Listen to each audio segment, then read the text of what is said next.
गुरु प्यारी साथ संगत जी, आप सभी को प्यार भरी राधा स्वामी जी। संगत जी, हमारे सदगुरु जी हमेशा फरमाते हैं कभी किसी का मजाक नहीं उड़ाना चाहिए। अगर हम किसी का मजाक उड़ाते हैं ना, रब हमारा मजाक बनाते हुए देर नहीं लगाते। तो इसलिए अगर आपके पास भी भजन सिमरन की कृपा है, बाबा जी ने आप पर करी है, तो कोशिश करिए, बाबा जी से कहिए कि आपका ज़्यादा से ज़्यादा समय आपका भजन सिमरन में बीते, ताकि आप दुनियावी चीज़ों के मामले में इतना ना पड़ सकें। संगत जी, संगत के अपने इस चैनल पर पहली बार आए हैं तो प्लीज़ चैनल को सब्सक्राइब कर लीजिएगा और कमेंट में राधा स्वामी लिखना ना भूलें जी। संगत जी, ये साखी एक ऐसे ही सत्संगी परिवार की है। यह पूरा परिवार, इनके चाचा ताया मामा सारे ना सत्संगी थे। यह जब भी पार्टी में मिलते तो ना इनमें से एक भाई काफ़ी अमीर हुआ करता था, तो बाकी सब लगा लो कि ऐसे ही जिनकी आमदनी थोड़ा सा कम थी उनसे, तो वह पूरे परिवार में सबसे ज़्यादा अमीर था। तो ऐसे ही जब भी सारा परिवार मिलता तो ये भाई ना हमेशा ही अपने से नीचे रिश्तेदारों का मजाक बनाता, उन्हें कहता कि जरूर तुम भजन सिमरन नहीं करते होगे, तभी तो सालों बीत गए, तुम्हारी हालत आज भी वैसे की वैसी है, और मैंने देखो कितनी तरक्की पा ली है परमारथ के रास्ते में भी। इसलिए कहता हूँ भाई, अपने भजन सिमरन को समय दे दिया करो, सेवा पर चले जाया करो। देखो, अगर आज मैं भजन सिमरन करता हूँ, सेवा करता हूँ, तो बाबा जी उसका मुझे क्या फल बख्शते हैं, और आज तुम्हारी हालत क्या है और मेरी हालत क्या है।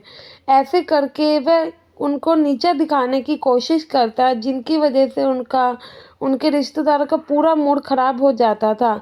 उनमें से एक माता जी थी जो कि दोनों ही परिवार से जुड़ी हुई थी। जिन भाई को इस सत्संगी भाई ने इतने ताने दिए थे, तो वह उनको समझाने चली जाती हैं, क्योंकि इन्होंने उसको इतना ज़्यादा सुनाया कि उन्हें गुस्सा आ गया और वह इन्हें जवाब देने वाले थे। लेकिन इतने में माता जी उन्हें समझा देती हैं और कहती हैं, बेटा क्या फ़ायदा उन्हें जवाब देने का, जवाब दोगे तो तुम्हारी आपस की रिश्तेदारी ही खराब होगी। उन्हें क्या पता तुम भजन सिमरन सेवा करते हो या नहीं, यह तो कर्मों का खेल है। सदगुरु की जो कृपा होगी तो वो ही हमें मिलेगा। वो चाहे तो झोपड़ी में रखे, वो चाहे तो महलों में रखे, हम उसके हुक्म के आगे कैसे बढ़ सकते हैं। तो बस तुम तो उस रब का हमेशा ही शुक्राना करो, जो तुम्हें दिया है उसके लिए हर पल शुक्राना करो। आज जो तुम्हारे पास है वो कईयों के पास नहीं है। ऐसे वो माताजी कह के दूसरे सत्संगी परिवार को समझा देती हैं। कई महीने बीत जाते हैं, तो जो भाई अपने ऊपर अहंकार दिखाता था, उस भाई का एक दिन बहुत ही गंदा एक्सीडेंट हो जाता है।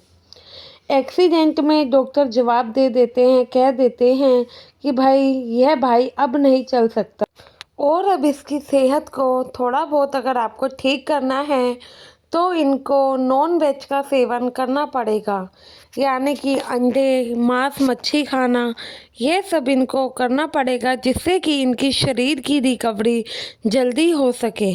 वेजिटेरियन खाने से और क्या कहते हैं, जो ये सब्जियां खाएंगे उनसे इतनी जल्दी ये रिकवर नहीं हो पाएंगे। दवाइयां भी इतनी जल्दी काम नहीं करेंगी जितना कि मांस, मच्छी और अंडे वगैरह खाने से इनका शरीर रिकवर जल्दी होगा। डॉक्टर ऐसा कहकर चले जाते हैं, पर वह भाई तो ठहरा सत्संगी, जो कि हमेशा सेवा पे जाया ही करता था और भजन सिमरन पर भी बैठा करता था, तो वह इन सब चीज़ों का सेवन कैसे कर सकता है। तो फिर जब हॉस्पिटल से उनका छुट्टी होता है और वह घर आते हैं, तो ऐसे ही उनके रिश्तेदार उनसे मिलने आ रहे होते हैं। तो एक दिन वह भाई खुद को बहुत ही लाचार महसूस करता है। साथ संगत जी, सबसे बड़ा तो शरीर ही है, जब ये ही साथ छोड़ दे तो आप ही जानिए कैसा लगता होगा। तो ऐसे ही उस भाई को भी बिल्कुल भी अच्छा नहीं लगता, क्योंकि उसको किसी के ऊपर डिपेंडेंट रहना पड़ता था। एक गिलास पानी भी कोई उसकी बीवी आती तो उनको पिलाकर जाती, उनको खाना भी उनकी बीवी अपने हाथों से खिलाया करती। तो यही सब उसके मन में आया कि कैसी मेरी ज़िंदगी हो गई है, एक पल में कैसे क्या हो गया। तो वह भाई अपने बीवी से कहता है कि क्यों ना हम डॉक्टर की बात माने और मैं मांस और अंडे का सेवन करना शुरू कर दूं। ठीक है, जब मुझसे कोई मिलने आएगा तो मैं उनके सामने नहीं खाया करूँगा, पीठ पीछे तो किसे ही पता लग रहा है। ऐसा बात वो भाई अपने बीवी से करता है तो उसकी बीवी एक ही पल में कहती है कि वाह, आप क्या ही बात कह रहे हो। कल तक जो आप भजन सिमरन पर बैठते थे, आप किसी के सामने भले ही ना खाओ, वो ऊपर वाला परमारथ तो आपको देख रहा है ना, परमात्मा तो हर वेले ही हमारे साथ है। तो उनसे कैसे छुपाओगे, या फिर जब आप ऊपर जाओगे तो उनसे कैसे नज़रें मिलाओगे।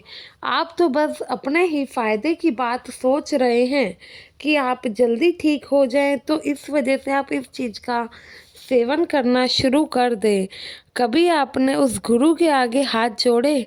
अब आपको गुरु का शुक्र करना चाहिए कि बाबा जी ने आपको ज़िंदा रखा है, इतना ठीक ठाक रखा है कि आप घर तक भी आ पाए और हम लोगों को देख पाए हैं, अपने परिवार को।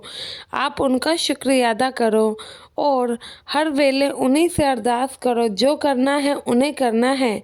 ऐसे ख्याल लाओगे तो सद्गुरु हमारा कभी साथ नहीं देंगे। ये शायद आपके बुरे कर्मों की ही सज़ा है। तब उस भाई की आंखें खुलती हैं और वह बहुत ही ज़्यादा रोता है।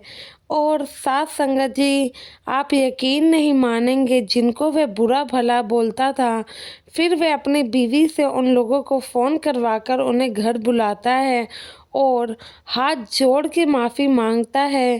कहता है, शायद मैंने जो जो अपशब्द तुम सभी को बोले हैं, मुझे उन्हीं का देखो ये फल मिल रहा है।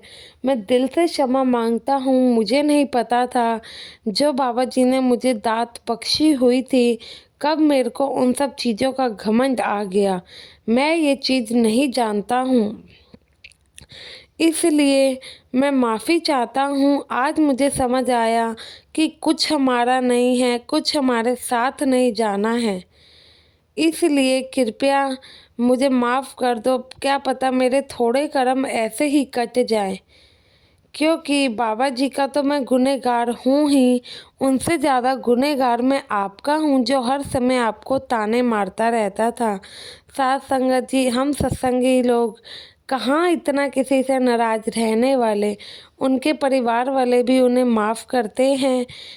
ऐसे ही साथ संगत जी, सतगुरु जी समझाते हैं, कभी भी किसी चीज़ का अहंकार नहीं करना चाहिए। हमें नहीं पता क्या हमें मिला है, किस वजह से मिला है। उस चीज़ का कुछ भी चीज़ स्थिर नहीं है, हमेशा साथ नहीं रहने वाली है। जो साथ रहेगा वो हमारा भजन सिमरन, हमारे अंदरूनी कमाई, नाम की कमाई हमेशा ही हमारे साथ रहनी है। तो इसलिए आशा करती हूँ आप कभी भी किसी चीज़ का घमंड नहीं करेंगे, कभी भी दूसरे को अपने से नीचा नहीं दिखाएंगे। गुरु प्यारी साथ संगत जी, विदा लेते हैं। चैनल को सब्सक्राइब नहीं किया तो साखी सुनने के लिए चैनल सब्सक्राइब जरूर कर लें। गुरु प्यारी साथ संगत जी, आप सभी को प्यार भरी राधा स्वामी जी।